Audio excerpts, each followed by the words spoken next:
Ci portano più speranza, più fiducia, uno sguardo che finalmente si alza verso il futuro. Per ricominciare con la tua attività, con la tua professione, per allargare i tuoi orizzonti, ricomincia con noi. Contatta il nostro ufficio pubblicità. È il momento giusto per ripartire insieme. Chiamaci ai nostri contatti.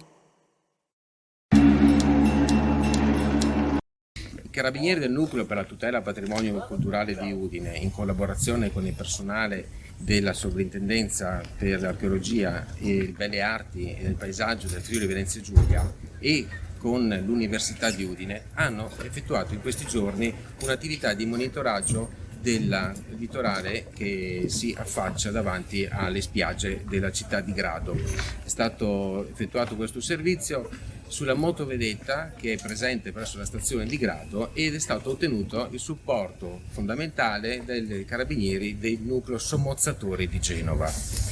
Questo intervento, che è una consuetudine che si basa anche sulla collaborazione tra le figure della sovrintendenza e dell'università, ha lo scopo di tenere sotto controllo la situazione dal punto di vista dell'archeologia marina sui ritrovamenti che vi sono già stati documentati e effettuare eventualmente anche nuove attività di scoperta. In particolare sul tratto che è convenzionalmente denominato grado 2 sono state verificate le condizioni con le quali si presenta il relitto di un'imbarcazione romana che risale al III secolo a.C., che è stato scoperto nel 2000 per verificare appunto le condizioni di conservazione del relitto adagiato sul fondale marino.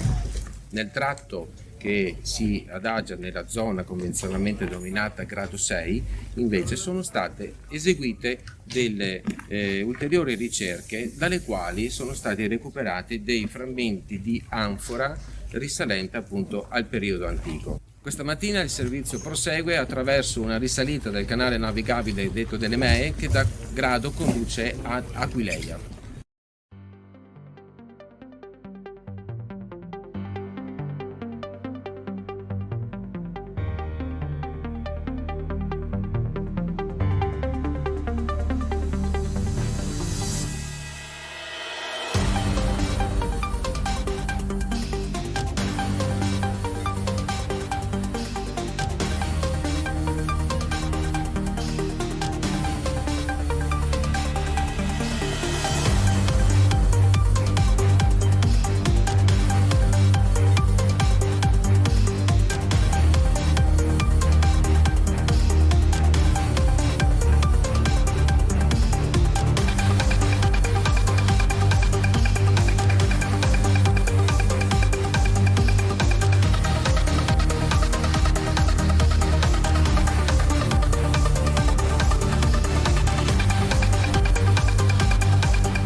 Da alcuni anni il Dipartimento di Studi Umanistici del Patrimonio Culturale dell'Università di Studi di Udine presta la propria consulenza scientifica alle operazioni del Nucleo Tutela Patrimonio Culturale di Udine e in particolare, in questo caso, anche alle operazioni che vengono condotte insieme al Nucleo Subacquei di Genova.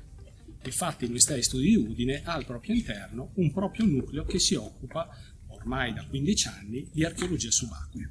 È una proficua collaborazione che viene condotta sempre sotto l'egida della Sovrintendenza Archeologia, Belle Arti e Paesaggio del Friuli Venezia Giulia.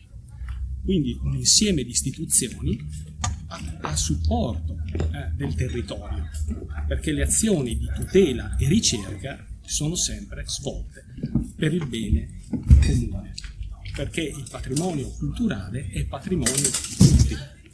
In questo caso, per la stagione 2023, abbiamo concentrato le azioni di tutela e controllo sul relitto di grado 2, uno scafo che si conosce ormai da alcuni anni e su cui sono state intraprese delle azioni di valorizzazione del sito.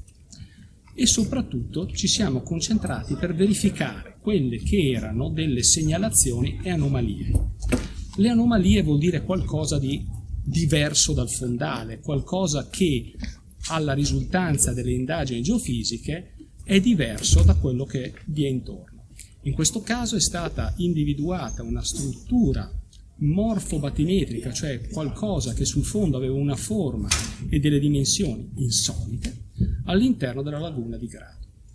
Ci siamo immersi e abbiamo potuto appurare che si tratta di un dosso trasversale rispetto alla litoranea veneta che si eleva dal fondale circa 4 metri, lungo una trentina di metri, con al di sopra una serie di blocchi lapidei. Tra questi sono stati individuati alcuni manufatti, oggetti diciamo, che l'uomo ha realizzato con le sue mani e particolarmente argilla coppa.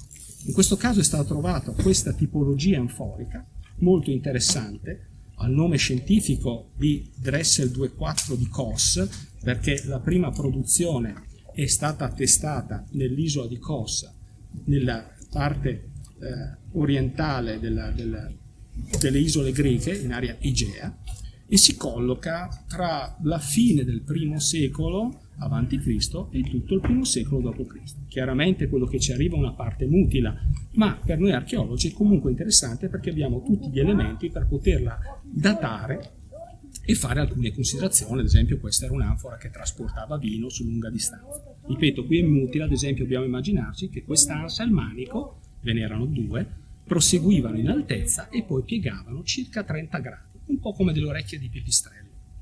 Ci siamo poi concentrati in un'area a mare, di fronte alla cittadina di Grado, dove proprio gli stessi carabinieri di Grado, quelli dell'unità navale, avevano raccolto delle segnalazioni, alcune le avevano fatte essi stessi, di un nucleo di reperti.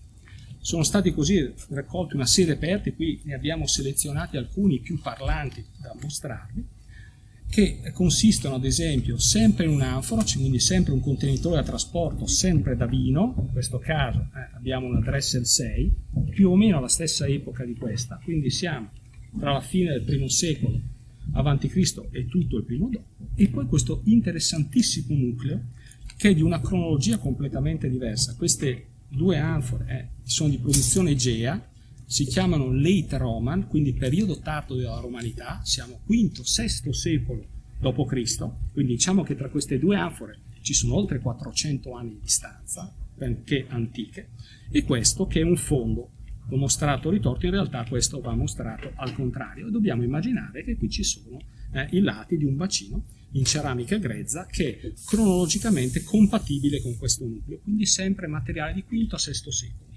Abbiamo trovato un sito archeologico? Non proprio. Siamo in una zona sottocosta dove il mare, con la forza cinetica delle onde, accumula materiale archeologico che deve strappare da qualche sito che si trova più a largo. In questo momento non sappiamo esattamente dove, ma possiamo verosimilmente immaginare che vi siano almeno 2 relitti o zone, diciamo, di concentrazione di reperti appartenenti a cronologie differenti. Si tratta chiaramente di piccole tessere di un mosaico fortemente lacunose, ma che messe l'una accanto all'altra, raccolte anno dopo anno, ci ricostituiscono sempre un'immagine più nitida di quella che doveva essere in epoca antica il traffico commerciale in questo quadrante dell'Adriatico. Ricordiamo che Grado, la parola gradus vuol dire gradino in latino, ma vuol dire anche scalo, era la porta d'ingresso al sistema lagunare che portava infine ad Aquileia. Quindi siamo in una delle più importanti aree archeologiche del mondo antico.